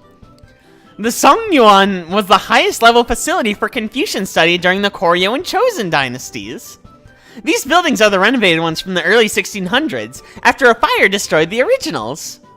They hosted many young men of the aristocracy, preparing them for civil service in our country. I get what you're saying. The area has a rich history for your country's identity, and saddens you to see it in such a state of disrepair. Am I correct? Yes, unlike most people, I take pride in our long heritage, and not just the modern Joseon dynasty. It saddens me that this is passed off as a museum.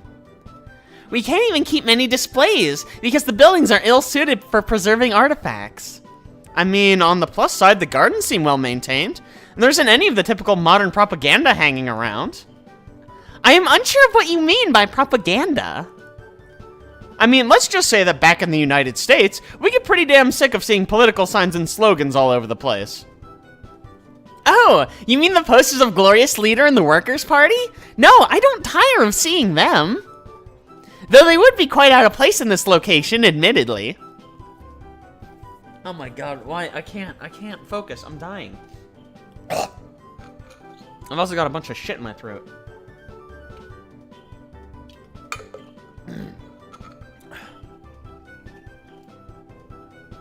Anyway, want to stroll around the gardens a bit? The buildings don't appear to offer much, but this does seem like a peaceful place.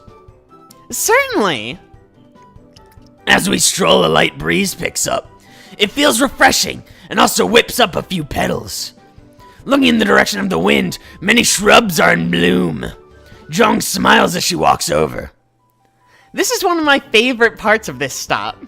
Very pretty flowers. They go nicely with the pretty girl. You flatter me, but I can't help but smile. These are Mongin, or Seven Mongolias, the national flower of Korea. Not Mongolias, magnolias. One's like, they're completely different things. One's a flower and one's like a group of people. Whatever, fuck it. They typically bloom in early summer and last until early fall. I'm surprised. I would have figured the national flower would have been one named after the original leader. I mean, we do have a flower named for him. You would classify it as an orchid. There's also a begonia named after his son. We don't have a flower for Glorious Leader yet. I wonder what he would choose. I bite my tongue to make sure I don't say ragweed or something else that would get me killed. And corpse flower is right out. You know, I'm not sure, but I imagine he'll get one eventually. You are right. A strong man such as our glorious leader deserves a strong flora that makes us think of him. I mean, if you say so, dude. I'd rather not think about glorious leader, and instead stare at Jeong surrounded by magnolias for a few more minutes. I mean, I'd like that too, but instead we get her standing in front of a building. Fucking whatever, I guess. Soon, she turns back to me. While standing in the gardens, I see something that appears a tad out of place for having such a nice amount of foliage growth. Off to the side is an old tree stump, along with what appears to be a memorial plaque. I walk over and attempt to read the plaque. To make sure I get the translation right, I call Jeong over. Hey, Jeong, according to this plaque, this tree stump is some sort of memorial in opposition to American aggression against the DPRK. Yes, this is the stump from the Korean Massacre of 1976. A group of occupied Korean Service Corps workers, under the guise of two American officers, and a regiment of UN command guards entered the nearby conflict zone. They had entered there to remove a sacred popular tree without the consent of beloved leader. When politely asked to stop, the lead American officer shouted, "Kill the bastards!" and UN attempted to attack our forces. But our general, victorious champion Pak Chul, dispatched our men to save the day. As we were there peacefully, our soldiers were only able to use the axes the cowardly service workers dropped in their haste to save their own pathetic skins. So, if your side was successful in preventing the destruction of the poplar tree, why is it just a stump here in Kaesong now? And why do you call it the Korean Massacre if you were successful? Wouldn't that indicate the UN and Americans slaughtered a bunch of Koreans? It doesn't really make any sense. While we were successful that day, the Americans used their secret weapon 3 days later. A large convoy of American and occupied Korean military vehicles, under the guidance of the legendary American terrorist General Paul Bunyan. What? Okay, sure, whatever. Invaded the conflict zone again.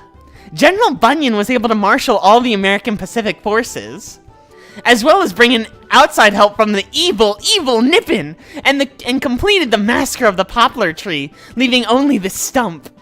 The Americans took the rest of the tree with them. Its fate remains unknown to this day.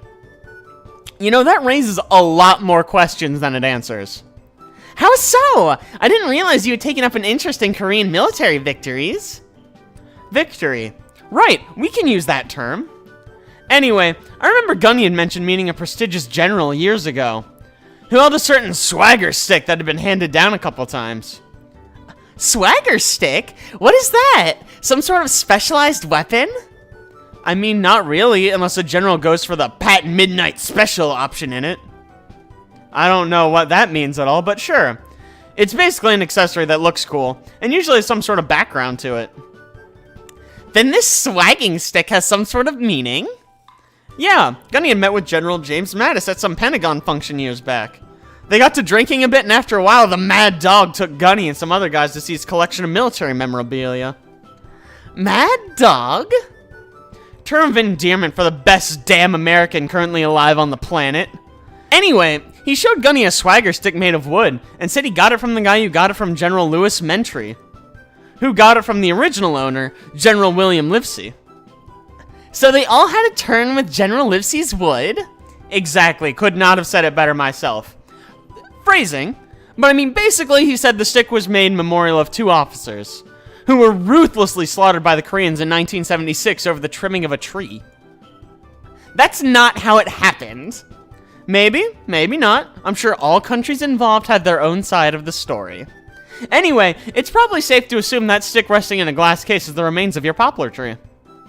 Our sacred tree, a trophy of our greatest international enemy. Why? Maybe I shouldn't go with the classic flippant line of, "To the victors go the spoils" here. I mean, it's not so unusual. Militaries throughout history are well known for taking back trophies of victories. It could be worse. At least we've all pretty much moved on from taking scalps. Enough depressing war talk and history lessons. This is supposed to be a comedy game. Anyway, I'm feeling kind of hungry after going through the gardens. Want to go back to the Kaesong Kosu house and share a meal? Oh, Jeong, how forward. I mean, sounds like a good idea to me. It's getting past mid-afternoon by the time we get to the Kaesong Kuksu house. It didn't take long to get a table, though we're not alone. The population is sparse. The fare is as expected, traditional Korean fare. And of course, it comes with plenty of God, I can't even stand this stuff anymore. I can't even say the word. Oddly enough, when the food comes out, it's plentiful. I mean, this is only a rough estimate, but my main course is probably the equivalent of a full day's worth of food for your average Korean.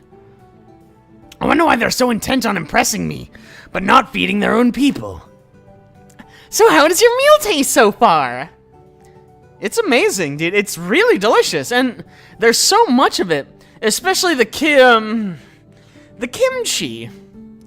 Kaesong is known for having very flavorful foods, likely from the influence of being so near to a bunch of invaders holding half our country hostage. South Korean influence, huh? Occupied Korean influence. The Kaesong region is also the primary agricultural area of true Korea. Is that why my meal rivals the size of one I'd get at a Texas steakhouse? Not really. We just want to make our guests feel at home. After all, doesn't your country put on a good impression for visiting tourists? No, we put zero effort into that. I mean, not really, unless they have some sort of diplomatic immunity and a hotline to their country's coffers. That's a shame. You should treat foreigners better. You are gonna lecture me about treating Okay, I'll let that go. Well, I mean, they aren't mistreated or anything, but they certainly aren't given cute escorts. Truthfully, Jeong, why am I getting treated like someone special? I'm just a Marine with a nice set of abs. Okay, don't flatter yourself, buddy. You're unusually perceptive for a protagonist. Yeah, I get that a lot. Do you? That's a weird thing for anyone to say to you, but fine. True Korea doesn't get many tourists. For some reason, we've been labeled as an enemy state of most of the world. I cannot imagine why. And the things foreign leaders say about glorious leader, all lies. So the few tourists you get, you try extra hard to leave a good impression. Then you hope they go home and dispel the rumors regarding Korea? Precisely. Plus, you're military. So if you go back and spread word that Korea is a good place, maybe it'll work its way up to some important people. Not sure how much stock they'd put in 1171 Water Dog's opinion on international affairs. Oh, right. I have read of your naval animal units. They're quite renowned. Even we in True Korea can respect their skill. I remember you told me about being a water dog in our letters. I was enamored, I must admit. Yeah, sure, that's us. The elite water dogs. I don't know what a water dog is unless it's literally a dog that plays in water.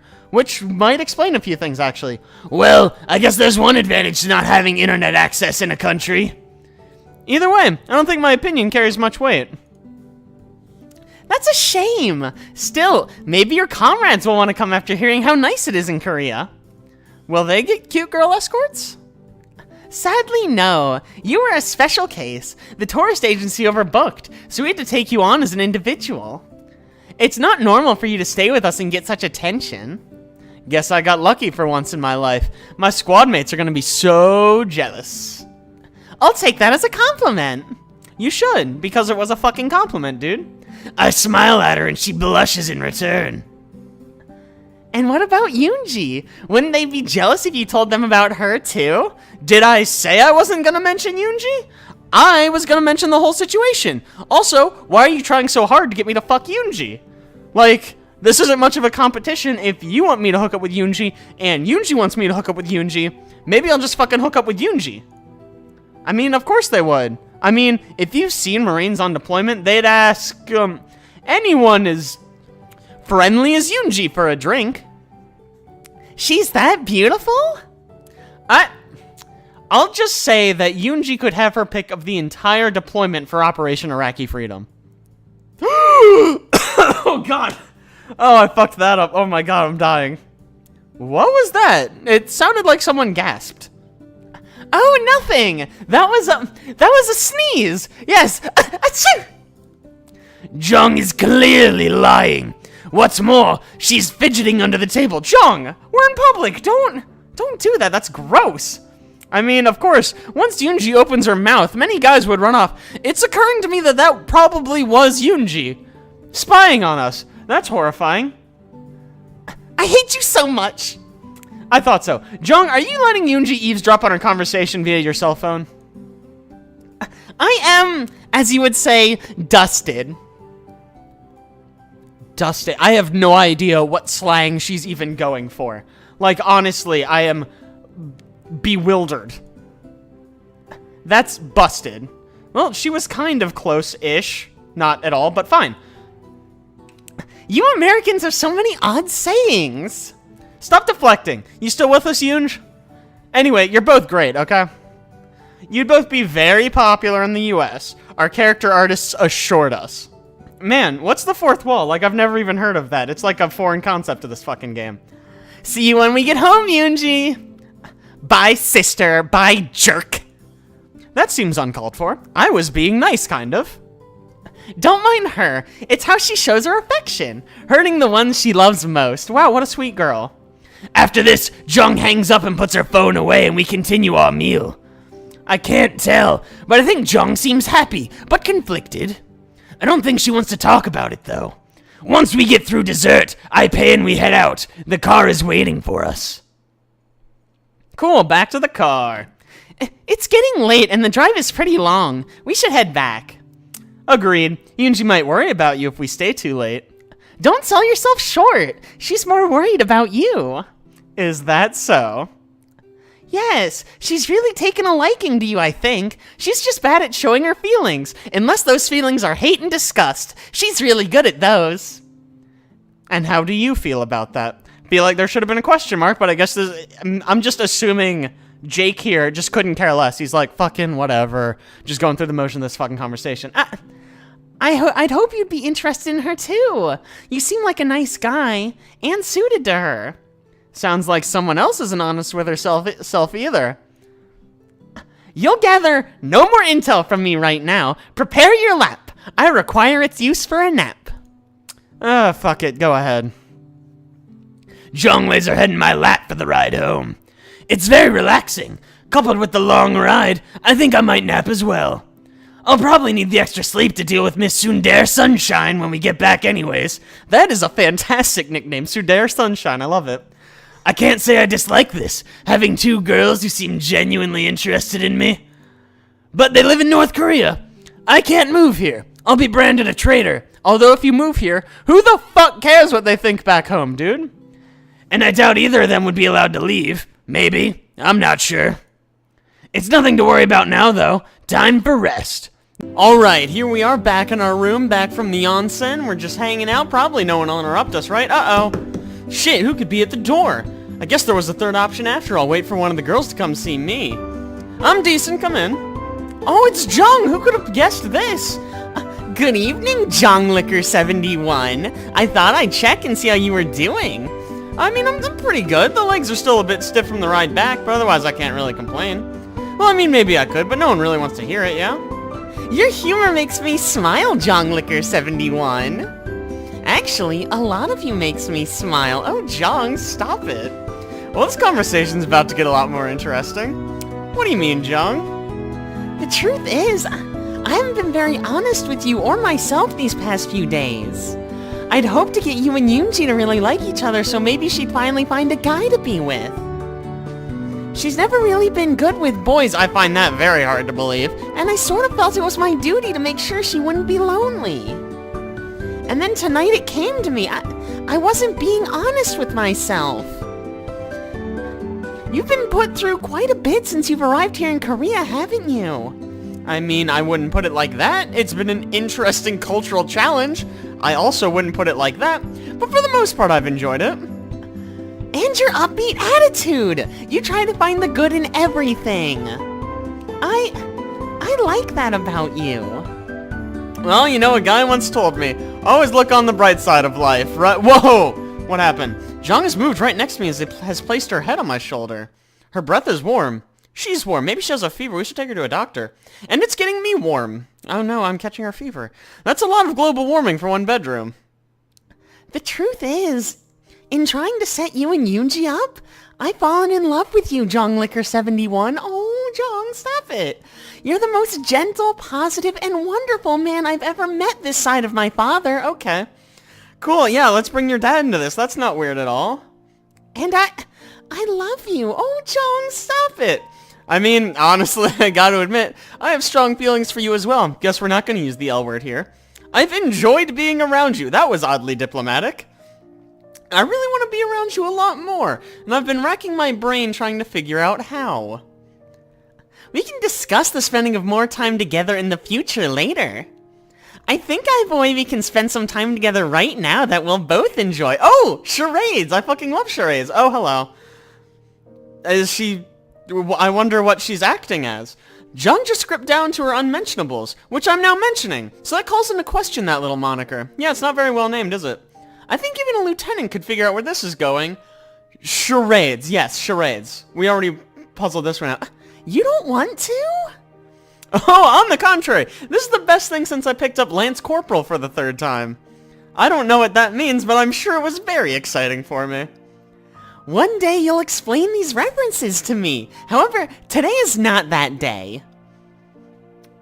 Okay, this is an uncomfortable... What is with this face? It looks like she's taking a dump. This isn't hot at all. And in one quick motion, she has me cuffed to the bed. Wait, what? Yeah, let's back up a little bit there. Where was she hiding handcuffs? Okay. I am the top interrogator in all of Korea. I think I told you that once. Tonight, I will make you reveal how much you love me. Look forward to it. Okay. I don't know if I'm scared or like some other emotion. I'm gonna go with scared though. The guys will never believe this. Hell, I don't think even I believe it, but yeah. That just happened, probably. That was quite the experience, one I won't soon forget. The question is, how do I go about making it happen more in the future? I'm due to leave here in another day, and I doubt she can just waltz out with me. We're gonna have to smuggle her out in a suitcase. Jeong is next to me, sound asleep. Damn, she's even cute when she's asleep. Maybe I should rest up as well, in case round 2's on the way. Okay, good rest. I think I hear someone moving. Yoonji must be going to the bathroom. Oh, the bathroom's in here, that's weird. Wait, Yoonji came in here. She's not the only one, hey-o. Oh, hi Yoonji, this isn't what it looks like? Save it, Jonglicker71. It's exactly what I know it is, and I'm fine with it. However, that does make what I'm about to do a lot easier. What you're about to do? Whatever could you mean? In the moonlight, I think I see something shining. Is that a needle? I try to get up, but in the throes of passion, Jeong neglected to uncuff me afterwards. Damn it, that's how they get you, man. She didn't forget to uncuff you. That was on purpose. Oh shit. A cruel ploy. But I want you to know I'm rooting for you both. I really am. Wow, thanks. That's really sweet, kind of. You know, right before you murder me. You don't have to do this, whatever you're doing. Let's talk this out. Leader's orders. Sorry. With that, she gently injects the needle into me. Not sure that's a way you can do that. And pushes a foreign liquid into my body, as opposed to one of those, native liquids. You know, she got some of my saliva and is injecting it back in. Don't worry, this will just make you sleep for a while. But not permanently. Oh, joy, rapture. But why? What did I do? Damn, bedtime go, night-night. Man, he really does have a way with words, don't he? Thank you, sister. I don't think I could have done that myself. Knowing how you feel about him made it a lot easier for me than I would have thought. Jealous? Shut up. Well, help me dress him and let's take him to the rendezvous point. Understood. You can keep that riding whip. Whoa, what the fuck? I heard what you did with it. I'll get a new one. We whipped horses? That analogy doesn't even make sense. Ugh, so groggy. Feels like I've been on a 3-day rager while on shore leave, and I'm just barely sobering up. Eyelids are so heavy. Need to take stock of my surroundings, though. Excellent. Love it. What a romantic getaway. Oh god, oh man. That light is barely on. It feels like the inferno of 1,000 suns. Whatever they stuck me with is giving me the world's worst hangover. After a few moments more, things start to come into view. Not that there's much to see. Are you kidding me? Look at all this. Look at the splendor of the natural world. I am in the plainest, emptiest room I've ever been in. The only things I can barely make out are a single door and an occupied chair at the very end of the room. And from the silhouette of the figure occupying the chair, I know it's not one of the girls. Too masculine looking to be Jeong or Yoonji. I wonder where those two are. I'd like an explanation as to why they felt the need to drug me and drag me to God knows where. Just for the fuck of it seemed like fun. I see you've rejoined the conscious world. Undoubtedly you have questions. I'll try my best to guide you, though time is short. That voice, I recognize it. I've only heard it a few times since being in Korea, but it's one of the 3 I recognize. I bet it's Yoonji. I know you, our driver. I was close. Where am I? I'm glad the drug didn't dull your senses too much. Yes, I've been driving you around Korea this week.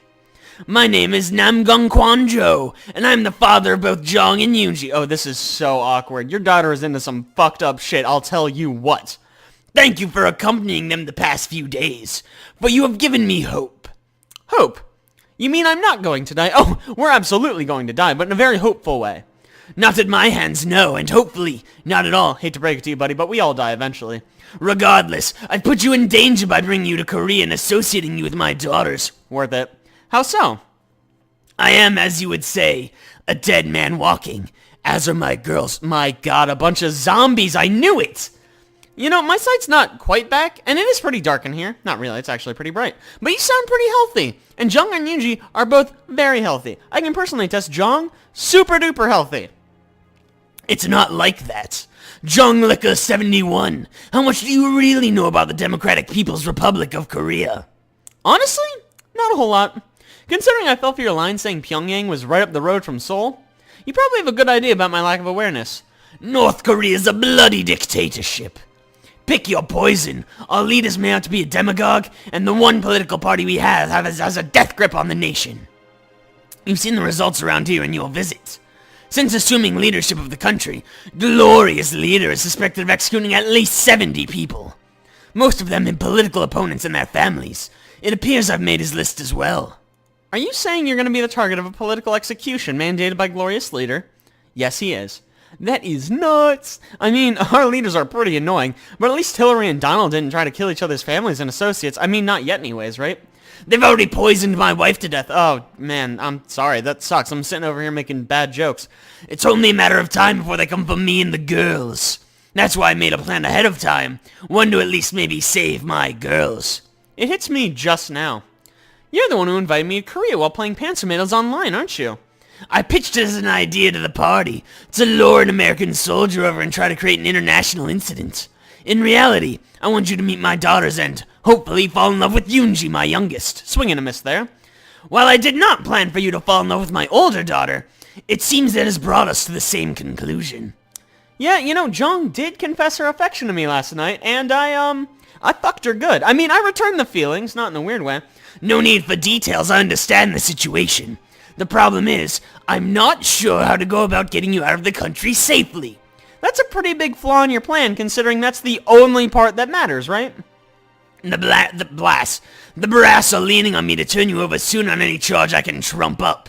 My plan was to send you and the girls to the United States Embassy in Pyongyang, but that's a no-go. Yeah, terrible plan. Obviously, we don't have an embassy. If I had to guess, relations with the USA have been so sour for so long, we don't even have an embassy in Pyongyang, do we? Of course not. No, you don't. I really should have made sure of that little fact before springing this plan. It appears Sweden is the protective power for the United States and North Korea. Yeah, that's a pretty big gaping hole in the plan there. You might even say there was really no plan. The plan was just to get me over here and completely ruin my life. Sweden might take me in and send me back to the United States, you know, maybe. But there's no way we're getting involved with sheltering 2 North Korean citizens who are part of the People's Army, no less. I'm well aware of that, thank you. However, I do have a backup plan in place. He stands up, but I still can't make anything of his face. He doesn't have a face. He's faceless. It's Slender Man. He goes over to the door and opens it, and slowly both Yoonji and Jeong walk in. Hey, there they are. Be strong, girls. This ordeal will be over soon. Father, I just can't leave you here to face your death on your own. Please reconsider coming with us. You know I can't go. But Appa, I can't just leave you here to die. My precious daughter, I wouldn't survive the trip. Though I built up a tolerance to the poisons our country uses, I am not immune. Even if I survived sneaking back into the shipyard one more time, I would perish on the journey. It is enough to know my girls lived on, safe and away from this godforsaken country. He's shaking, literally, as opposed to figuratively shaking, I suppose, and crying along with them. I feel like I'm gonna cry myself. This will be the last time this father gets to hold his children and tell him he loves them. Parents will attempt the impossible for their children. This means trying to avoid the needles and senseless death of his daughters.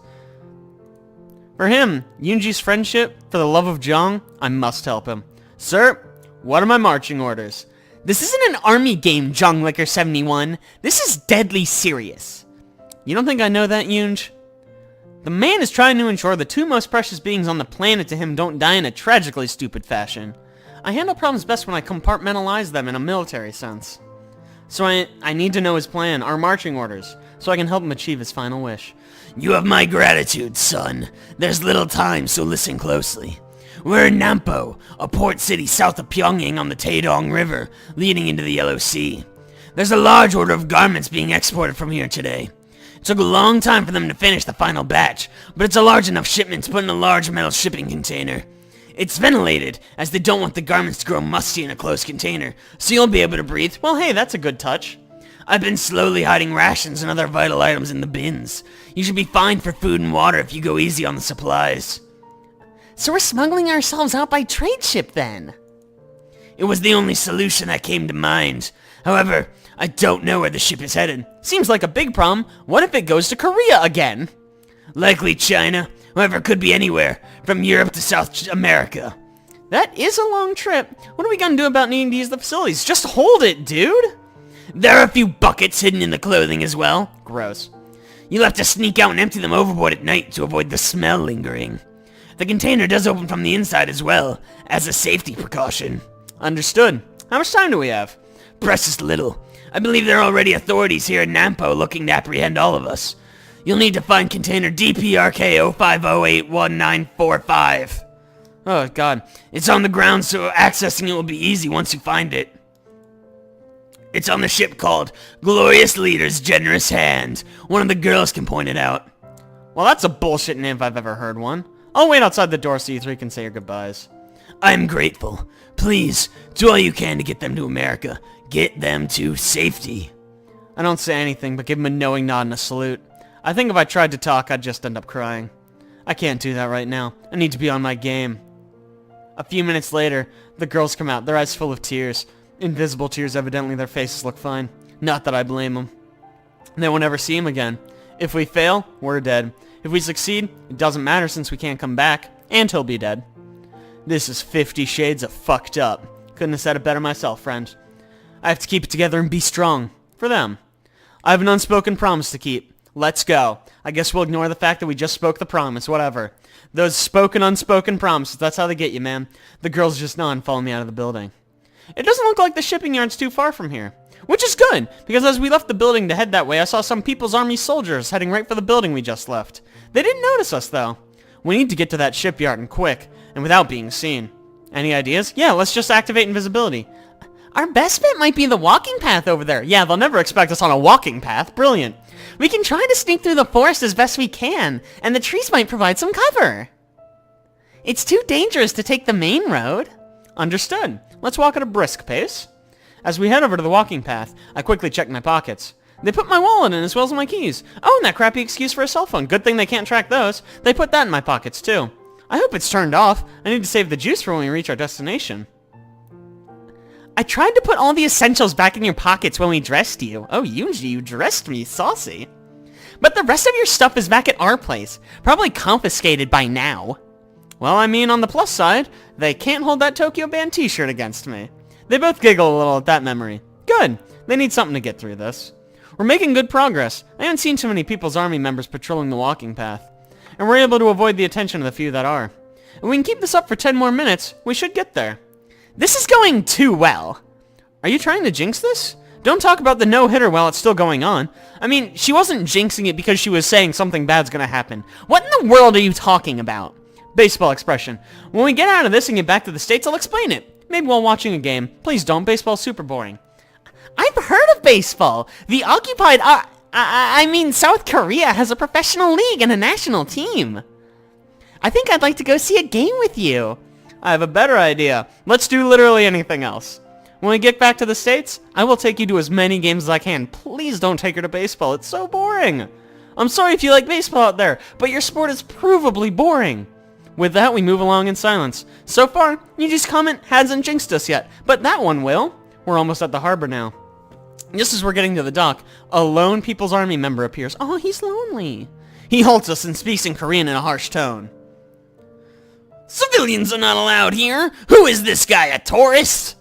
Where is your group in Minder? I'm sweating bullets over here. Oh, good, we can use those against him. And we need to do something fast or we'll all be wearing bullets. Where is Minders? We wanted to see this area up close. You lie! You're not in uniform! Are you here on a sabotage mission? Stay put while I call to the commander, please don't. Screw that, dude. Kapow! I used my cannon that I hid in my backpack. Go home and be a family man. What the fuck does that mean? Dear God! You jabbed out his eyes! I knew that McMap would come in handy one day. What the fuck is a McMap? Or maybe it's MC Map. You know, he's like a rapper. I don't know. You'll have plenty of time to explain what the hell that was once we secure ourselves on the ship. I drag the blind and unconscious army member's body away and hide him in a nearby tool shed. We should be long gone before he comes to. Let's move. Jeong, lead the way. It doesn't take long and Jeong is us looking at the ship. With all the hustle and bustle getting the thing out of port, we're able to sneak aboard. There, container DPRK 05081945. As we slip inside the metal container, I can't help but shed a single, solitary, manly tear. We close the door and lock it behind us. There's some light coming in from the vents, enough so we can rummage for stuff when we need it. We head towards the far back and settle in for our trip. Oh, look, we left the door ajar. That's not a great idea if we're hiding. Guys, I have to pee. Let's scrounge for one of the buckets, Yoonji. Cool. Glad that was put in the game. Really need to know about Jeong's peeing situation. This is pretty much how time goes. Thank you. I didn't know how time went. We scrounge for the food and water that Kwangjo left for us. We sleep. We try to entertain each other.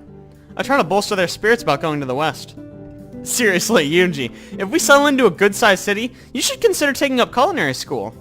Your kimchi was great. There's a lot of Korean eateries that could use a cook like you. They tell me stories about their parents. I think it's cathartic for them.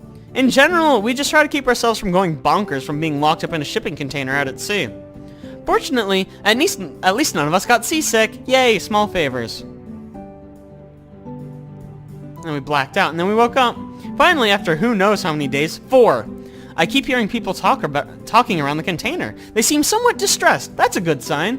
What's more, the container is getting lifted in the air. Likely by a crane. You mean like the bird? I doubt they're strong enough to lift it. Did you catch any of what they said? The Korean said something about not being behind on the shipment. I can't make out what any of the other people said, as I don't know what language they were speaking. Did you happen to hear the Koreans mention where we are? I think I heard someone say, "Welcome to Tardis," when we arrived in port. Damn, I know that's in Europe, but I can't recall where. That does explain why we were on the ship for so long, though. It felt like we were in the air for a bit there, so I think we're not on the ship anymore. We must be on a cargo truck heading somewhere. I'm afraid I didn't catch where the truck is heading. I suppose we'll find it when we get there. We should also change back into our uniforms, so we can officially surrender our citizenship at the nearest embassy. We're from North Korea, after all. Not much else it says. The truck rumbles along the road for hours. We do have one interesting conversation on the ride, though. Mostly I tell them about the West. I mostly tell them how nice it is. Beautiful scenery, friendly people, opportunity. I probably sound like a commercial, but they sound excited. Finally, we appear to be pulling into somewhere to stop. I wait a few minutes to make sure before peeking out of the box. Coast is clear. Let's hop out. We get out of the box to stretch our leg for the first time in weeks. Oh, this looks really nice. Finally, taking a good look around, I notice wherever we are, it looks like a goddamn war zone. Literally, I think I still see damage from mortar shelling in the buildings around us. The air doesn't smell good either. It smells like poop. Can you make out where we are at all? I glance around trying to find a marker. Not too far down flies a flag over a building. Green, white, black, and some red stars. I think I recognize that flag and this place. So where the hell are we? Syria! Oh, fuck, that's not a great one. Oh, what the fuck? Well, Rippo, I guess we live the rest of our lives in Syria. Or at least the next 10 minutes. Because Syria's not a very nice place to live. Alright, well, that does it for Jeong, I guess. And everyone else, for that matter. But yeah, thank you guys so much for watching. I really appreciate you. Don't forget to like and subscribe. And be sure to tune in next week for something completely different. I'll see you guys then.